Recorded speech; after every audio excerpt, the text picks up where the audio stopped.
What's going on, everybody? This is Joe, and I am back once again for more Innistrad Midnight Hunt pre-release pack openings.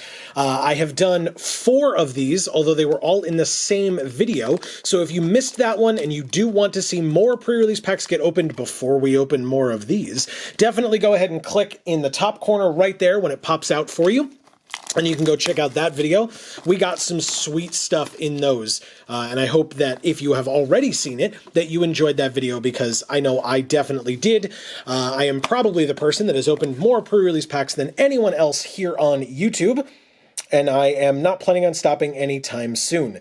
Hey, we got a green D20, which, as you can see back here, I'm just going to add to the collection. And if I could get a white one at some point soon, that would be cool. But anyway, I will show off what is in these. Like I said, if people missed the other ones, we have the Harvest Tide Begins insert, which is pretty cool.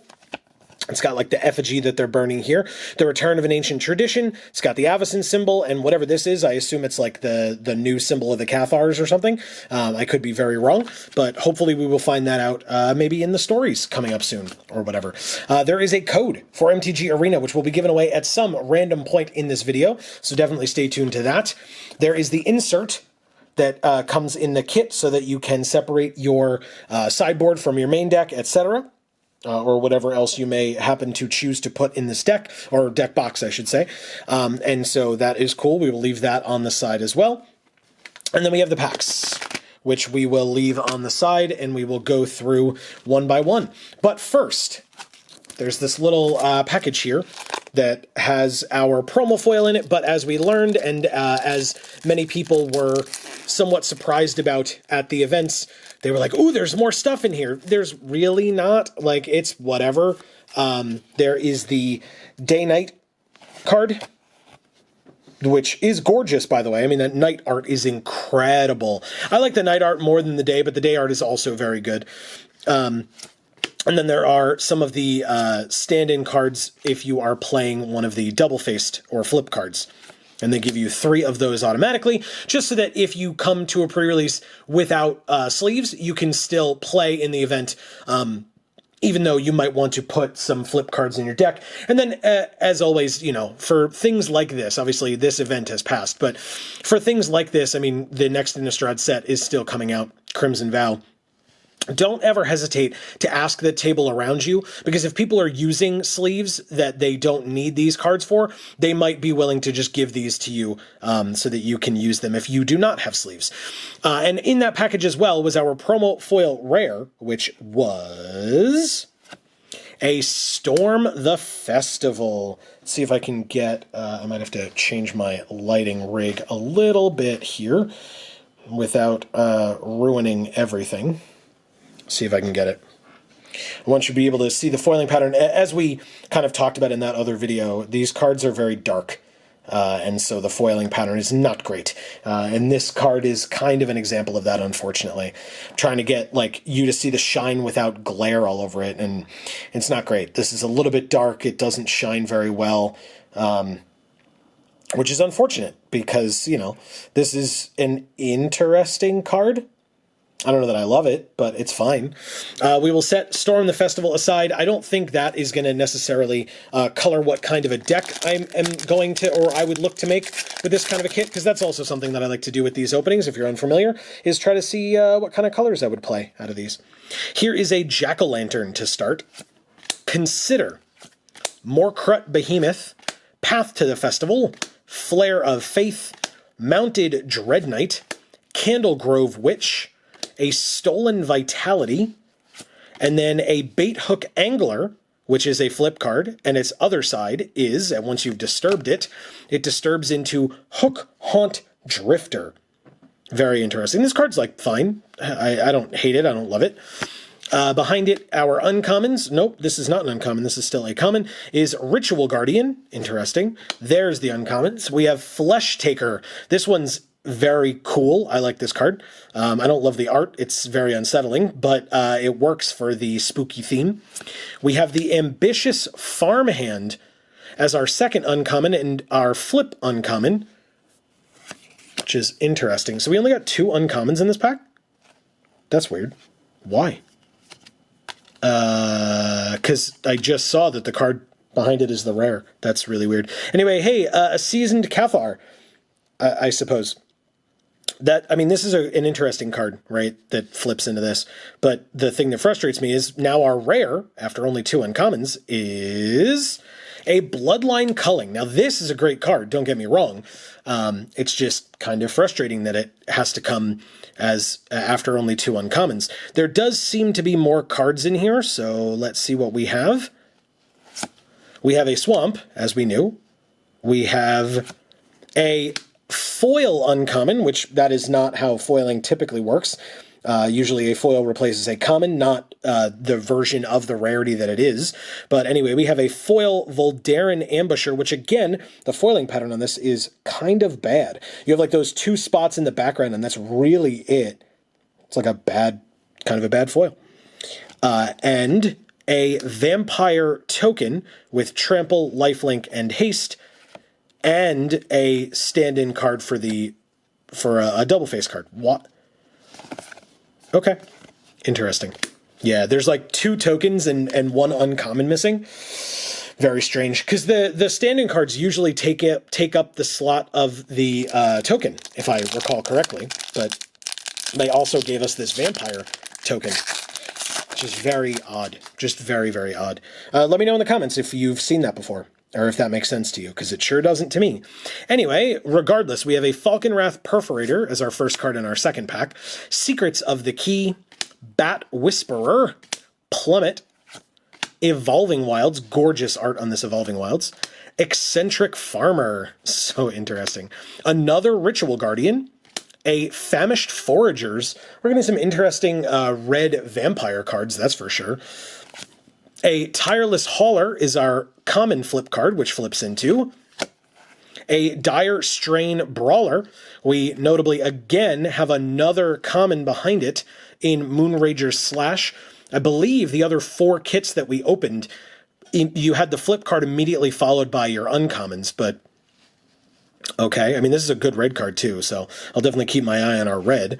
Speaking of which, here's our first uncommon in Cathartic Pyre. I don't hate this one. We have an Outland Liberator as our flip card, which again means we only got 2 uncommons. The same thing again. It flips into, yeah, there's a rare back there, a Frenzied Trapbreaker. Cool. I love the art. I love the flavor of this one. I like those flip cards where it's like on one side it's a person that does a particular task, and on the other side it's the werewolf that destroys that thing that they did during the day as the human. It's a little sad, but it's kind of funny regardless. Okay, so then we'll see. I mean, we have a rare back here. I'm so confused. Can't Stay Away. This card is fine. I mean, we have the Flesh Taker as well. So if we have things with mana value 3 or less, that would be pretty good if we can try to make that work. Flesh Taker, I think, is only the 2 mana. Am I stupid? I don't remember, and I did not leave it in a easy... Yeah, it's 2 mana, so that would work as well. We could recur Flesh Taker with this also 2 mana black-white card. Although, again, we have pretty good red, so that's a little tougher. But regardless, behind our rare, we have the Forest and a foil rare in Rite of Harmony. This is a sick foil. This is what I'm talking about for foils. The subject of the foil, these 3 individuals, or the subject of the card, I should say, excuse me, these 3 individuals being in foil makes this art look incredible in foil. This is insane, and I'm super happy that we have one of these in foil because it's gorgeous. Gorgeous, gorgeous. Very nicely done. Behind that, an ad card, and... okay, so then it doesn't here take a spot. But again, it just means it's been taking a spot of an uncommon? That's so weird to me. I don't... okay. Very strange. Like I said, I don't appreciate that as much. Weird. Okay. Oh, well, our white is okay so far. I don't know. The red definitely stands out. This Bloodline Culling is very good, but it's double black.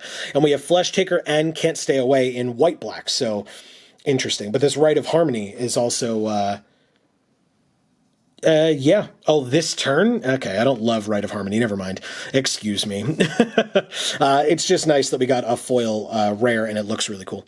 We have an Unblinking Observer, Diregraph Horde, Candlelit Cavalry, Blessed Defiance, nice one, Jack-o'-lantern again, a Larder Zombie, Revenge of the Drowned, that's not bad, Clarion Cathars, this is a good one, Raise the Effigy, Tavern Ruffian, which is an interesting one, which flips into a Tavern Smasher. Seems like the whole kit is going to be this way. We have another common behind it in another Mounted Dread Knight. That's the second one of those. Which again, I mean, we have pretty good red vampires so far. Won't lie. We have a Sunrise Cavalier as our first uncommon. We talked about our white being pretty cool. And we could, I guess, splash black, but maybe not. But this one's an interesting one. And we have Defend the Celestis. Now, either we have a third uncommon behind this, or our rare or mythic is a flip card, because sometimes that happens as well. And with this kit, who the hell knows at this point? But behind it we have... Yeah, it's a rare flip, which means, again, third pack in a row with only 2 uncommons. I'm super glad I didn't open this at midnight, or at, sorry, not at midnight. I'm looking at the name of the set. At pre-release, because first of all, you'd have to call a judge over and tell them that you don't have the number of uncommons that you're supposed to have, because you're at a serious disadvantage, and they would have to give you another kit, or your, well, I shouldn't say have to. Your tournament organizer makes that decision. It would be the correct thing for them to give you another kit, because Wizards screwed up in their packaging, but still. Here is the Malevolent Hermit, which, again, he looks so upset, but he flips into the Benevolent Geist, and he looks super happy, and this art is incredible. And again, this would be a cool art to have in foil, because I think we already do. I think we got this one as a promo foil. I could be wrong, but still, really, really nice. Behind it, we have a Plains, no foil. We have a Zombie, and another stand-in card for a double-faced card. This is so odd. Let me know, like I said, let me know in the comments. Am I wrong? Like, did they change to only 2 uncommons per pack in this set than in draft boosters? And I'm just not aware, because I do not think that's how this works. We have a Novice Occultist, a Harvesttide Sentry, Neonate's Rush, a Startle, Rotten Reunion, Eaten Alive, very nice, Sun Gold Barrage, this card's pretty good. Burn the Accursed, good red, good red. Lunarch Veteran is our flip common, which flips into once you disturb it. A Luminous Phantom. Hey, guess what? Did you see the common behind it? Because I sure did. It's a Gavany Silversmith. Followed by a Grizzly Ghoul uncommon. And a Vengeful Strangler, which is a flip card. And so it flips into Strangling Grasp. This one's an interesting card. I like it. I'm just aware of the fact that if it's not in a sacrifice deck, it's not necessarily always going to be the easiest thing to flip if your opponent doesn't want you to.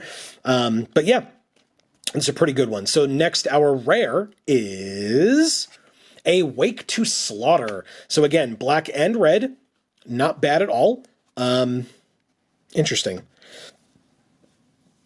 It's, you know, it's got regular cost and then flashback for 1 more than that, which is not bad. I mean, like I said, we've got some interesting red so far, and this is our only rare in red that we've opened so far, at least part red. So something to keep our eyes open for. We have an island behind that. Very cool. And a foil common flip card in Shady Traveler. So, I mean, the sun symbol in the top looks cool in foil.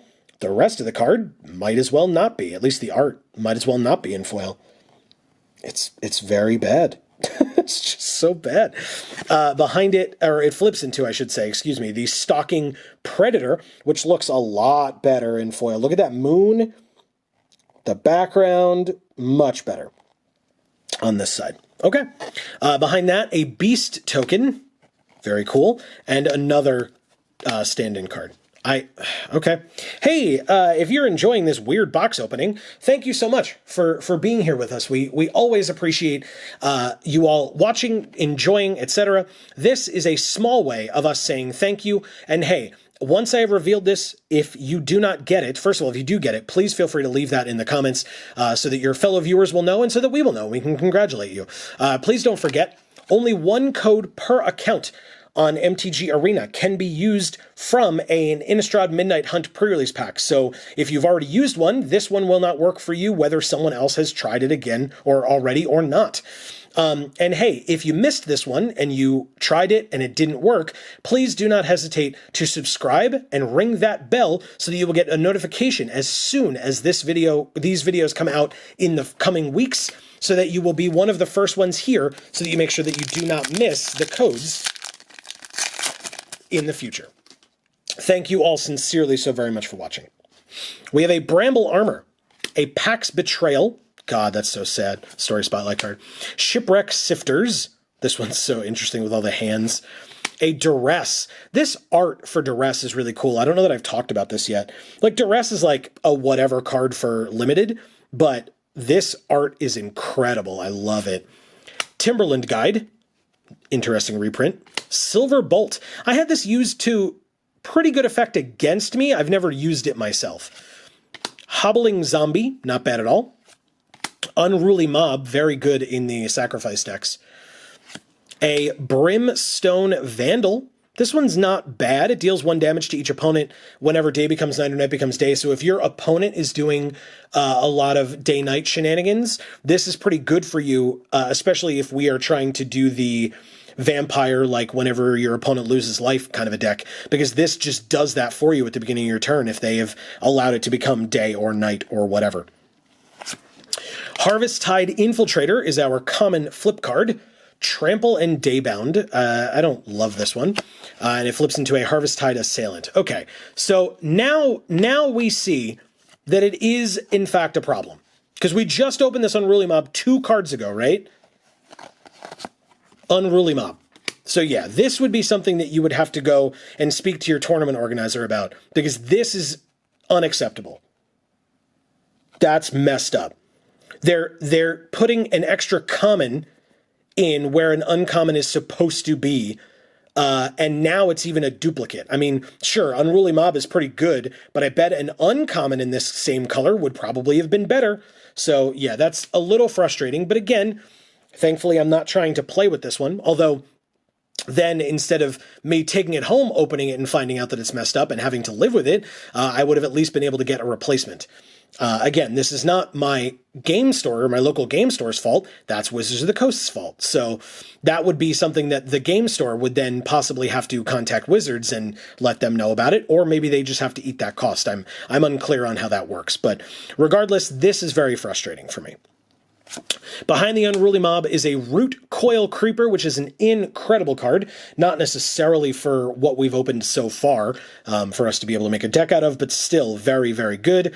And a flip card, alt art, showcase, whatever the hell you want to call it, a human werewolf, the Village Watch, which flips into a Village Reavers.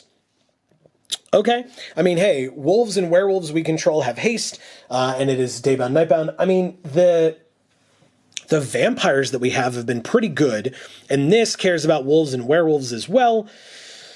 A little tough, especially with this rare that we have following it, which is Catilda, Dawnheart Prime. She is a very good card. She cares about humans, and you having humans. Again, the Rite of Harmony that we opened is not great, which is also in these 2 colors. Very, very strange. As always, if you want to give me some help, we still have 1 more pack to go, don't forget. But if you want to give me some help in the comments as to what kind of a deck you would make, I would love to hear from you. We have a mountain behind that, an insect, and then, hey, guess what? A stand-in card for the flip cards. All right, we have 1 more pack to go. Betcha it only has 2 uncommons in it. That sometimes happens on this channel where we just open weird stuff. Because, you know, I guess when you open as many pre-release packs as we do, you're bound to find some weird things. So here is a Falcon Abomination, a Vampire Interloper, Might of the Old Ways, Hedge Witch's Maze, or Mask. It's not a maze at all, Joe, you dummy. It's a Hedge Witch's Mask, Electric Revelation, Devious Cover-Up, Organ Hoarder, Such a crazy name for a card. A Homestead Courage, Immolation. This one, while not a burn spell, is technically a removal spell if you want to use it that way. Morning Patrol is our common flip card, which flips into, hey look, another Immolation. Wow. A Morning Apparition. So Morning Patrol to Morning Apparition, and then yes, behind it again is Immolation.